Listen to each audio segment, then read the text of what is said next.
YS వివేక హత్య కేసుపై assembly వేదికగా ఏపీ సీఎం చంద్రబాబు స్పందించారు. గుండెపోటుతో చనిపోయారని మొదట ప్రచారం చేశారు. కానీ సునీత పోస్ట్ మార్టం చేయించడంతో నిజం బయటకు వచ్చింది అన్నారు.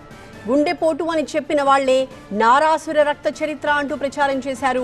అప్రమత్తంగా లేకపోతే మనకు సంబంధం లేకపోయినా ఇబ్బందులు వస్తాయి అనడానికి వైఎస్ వివేక హత్య ఉదాహరణ అన్నారు సీఎం.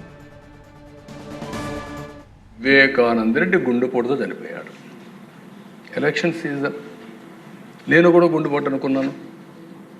జనరల్గా నాకు ఎప్పుడు ఏ ఆలోచన వచ్చినా ఏ మెసేజ్ వచ్చినా మళ్ళీ నేను స్టడీ చేస్తూ ఉంటాను. అలాంటిది నేను కూడా ఎలక్షన్లో ఉండి క్యారీ అయ్యాను. నాకు ఒక సీఎంఓ ఉంది, ఒక ఇంటెలిజెన్స్ ఉంది, ఒక డీజీపీ ఉన్నాడు, మా చంద్రరాజు మంత్రి అప్పుడు అందరం ఉన్నాం.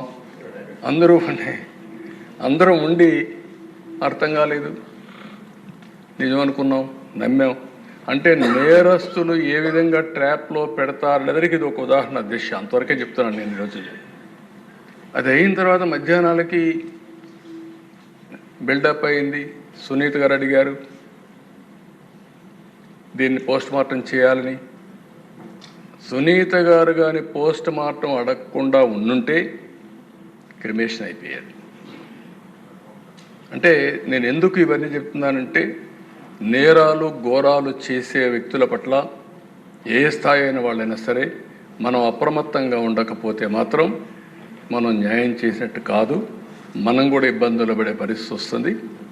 ఆ తర్వాత సాయంత్రానికి దిశ ఎప్పుడైతే పోస్ట్ మార్టం చేశారో, ఏ టీవీలో అయితే గుండెపోటని చెప్పారో వాళ్లే సాయంత్రానికి మాట మార్చేసి ఇంతవరకు మా తండ్రి చనిపోయాడు, ఇప్పుడు తండ్రి లేని బిడ్డే కాకుండా చిన్నాన్న ఉంటే ఆ పెద్ద దిక్కు కూడా లేకుండా పోయిందని చెప్తే ప్రజలు నమ్మించే పరిస్థితికి వచ్చారు.